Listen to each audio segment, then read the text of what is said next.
Hey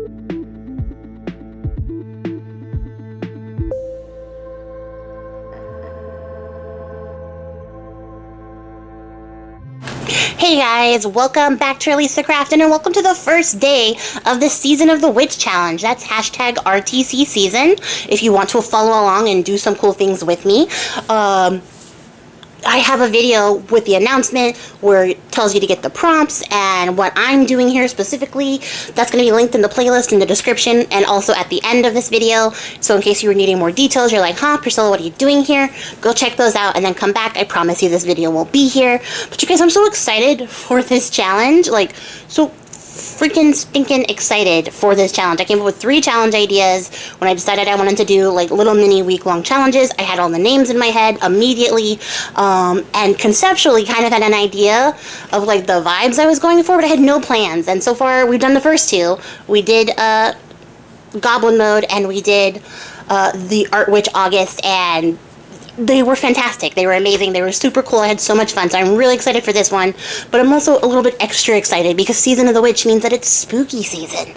And I'm so ready, even though it's still a bajillion degrees in Texas. But you guys, what am I doing? So, like I said, I explained what I was doing, but in case you missed it, in another video, I'm making an envelope book, like journal, out of envelopes. Essentially, just entirely envelope pages, and then I'm going to show you guys at the end of this, after the challenge is over, how I put them together. So if you were crafting along with me, you will get the beginning, the middle, and the end of this process.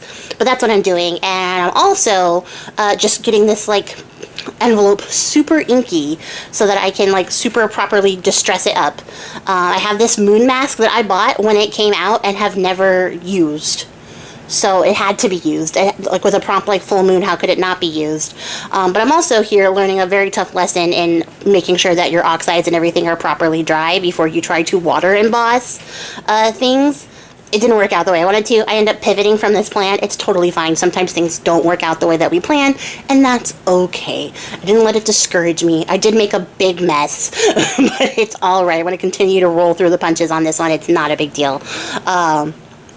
In fact, I actually make a couple of mistakes doing this, but I will show you through this process some ways to cleverly cover them up or correct mistakes, and I think that's totally cool and fine, and more people I wish would do that so that you can see like it's not always perfect the first time you do it, and that's okay. But here I'm learning my lesson and I'm drying my inks to make sure that this doesn't happen again because it was a little bit frustrating to have to brush all that extra distress powder off. But basically all I did here was blend up a bunch of distress inks to give myself a nice like witchy spooky evening background, and then I used the mask to set aside a space to make sure that I didn't cover up that spot, and now I'm using the stencil part to add in the little moon features, and I'm using the distress oxide here specifically because I want it to be wet, since I learned from the first time it stays wet enough to emboss with. So that's what I'm using. I'm using its own powers against them, which if that's not the witchiest thing possible, I don't know what is. And then we're just going to emboss up this moon with this is that platinum embossing powder that I remembered I forgot that I had. So I'm using it because I think it works. I think the vibes are very neutral and it'll work very well for this. It's like a shiny gold, silver, gray color. So here we are. And then I'm just going to add a little bit of distressing to the bottom just to like give it a sense of shadow so the moon looks a little bit rounder instead of just a flat circle. And then I'm going to go through with a bunch of these like leafy stamps I have. They are very solid, like black stamps. They don't have any outlines. So they give the impression of being like silhouetted up against this moon. So like you're sitting in the grass and you're getting like this perspective as you look up through the moon. And it's dark outside. And I think even using the distress oxides in the background and then adding the water to it really substitutes stars, which is what I was going to emboss in, but then pivoted to emboss the moon instead. So the moon has a little bit more razzle dazzle, and I love that. But this was a lot of fun to sort of put together. This was specifically what I bought this moon mask for, and then just put it in my little stash and went, you live here forever now.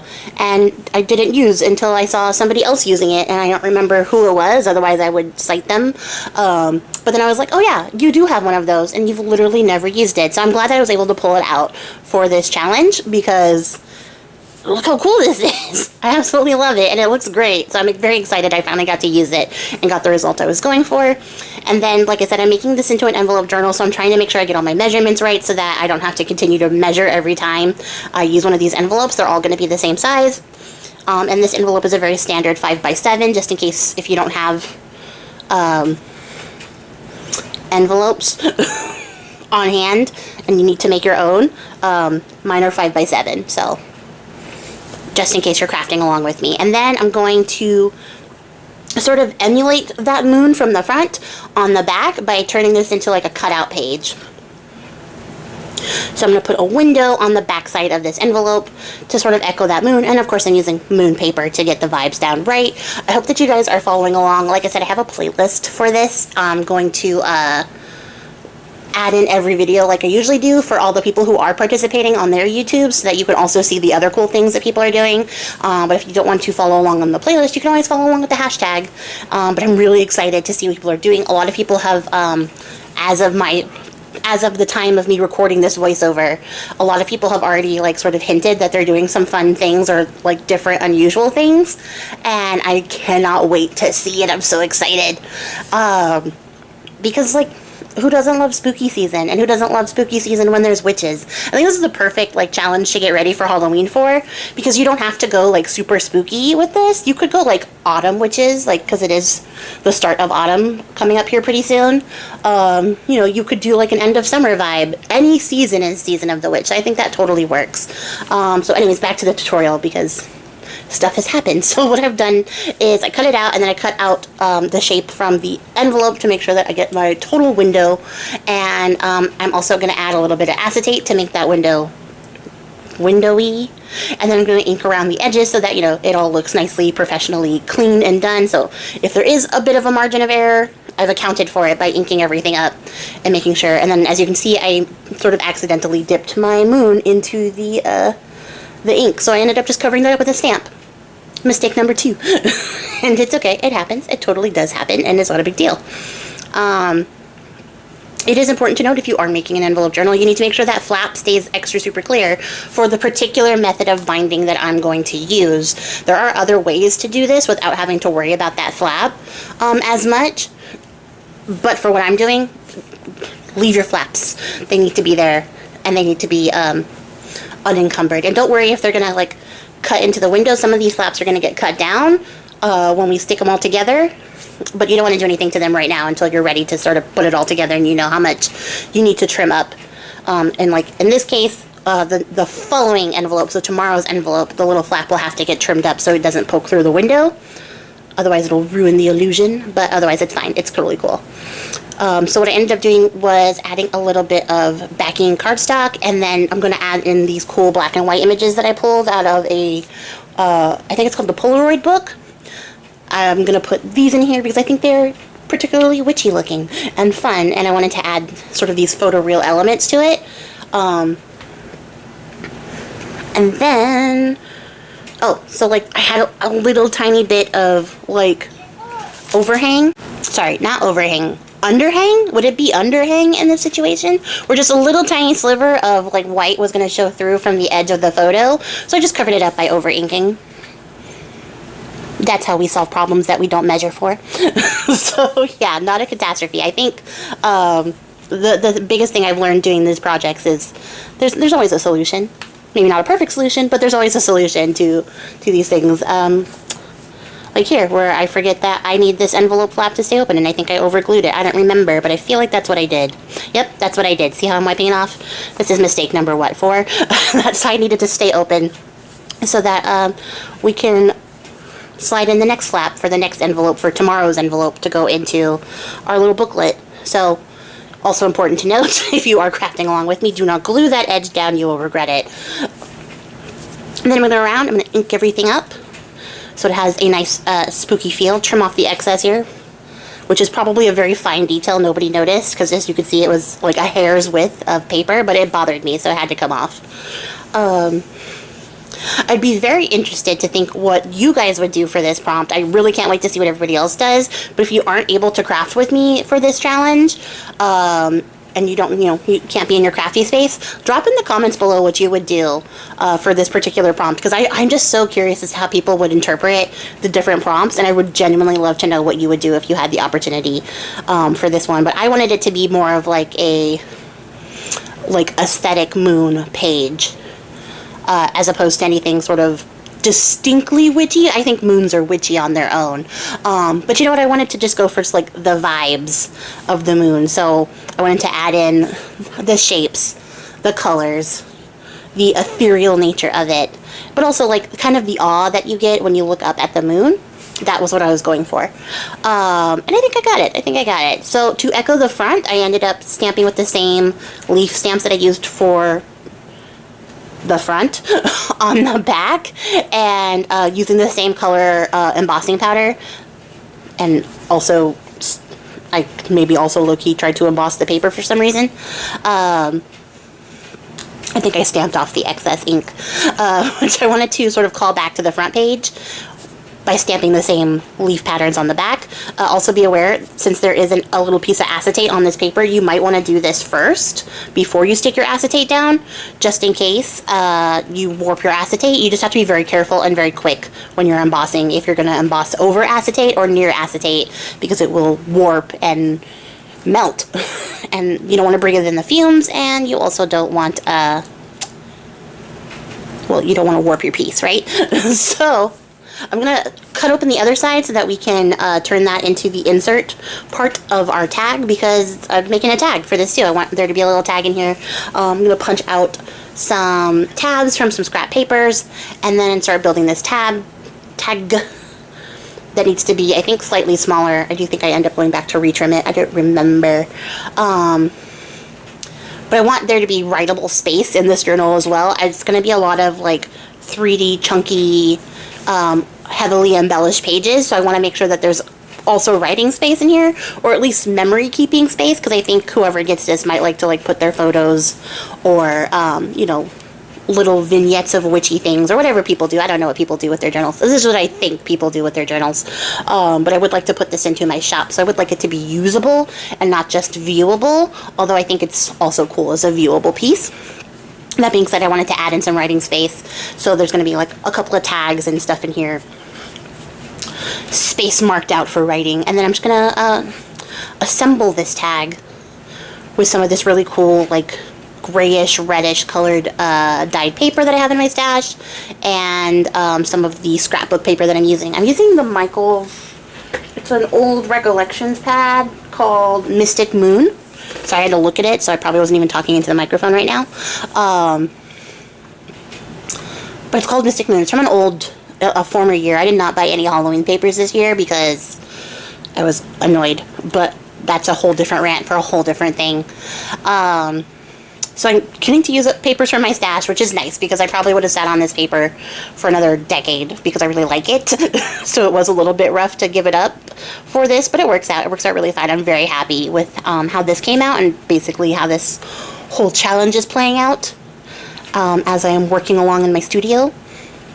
It's not a studio, it's my living room, but you know what it is. So I have, in the theme of these black and white images, I have this really pretty image of this girl laying in the like corn stalks in the field, and I'm thinking that she is our witch who is having her season, and she's also observing the season by getting out into nature. And I think corn mazes are also distinctly seasonal, so I think it all works. I think it all comes together, and this is our titular witch who is having her season, and sort of observing the full moon in this space. And I like that she gets to be like framed by this window space, but there's also this sort of liminal space of these branches hanging out behind her. I think it's very, very aesthetic. This first page came out super like witchy vibes, and I'm living for it. I really love it. And then I decided to use some of this Lost Shadow Distress ink. It's specifically the oxide, because it shows up white, or it shows up semi-opaque. And adding in these little swirl patterns to it. I was going to emboss this, but I ended up liking how the Lost Shadow looks so much that I was like, you know what, we don't need to emboss every single page. This works very well, and it does add like a very smoky aesthetic sort of vibe to things, so I think it works very well. This is a new sheet of words that I have currently up in my Patreon. I don't know when it's going to hit the shop. But it was one of the Patreon reward tiers, and I'm sorry, I don't remember which one it was off the top of my head. But one of the tiers got this as a reward last month, so I'm using that right now. Eventually it will hit my Etsy store, but I don't know when. I really hate making Etsy listings, so it could be a minute.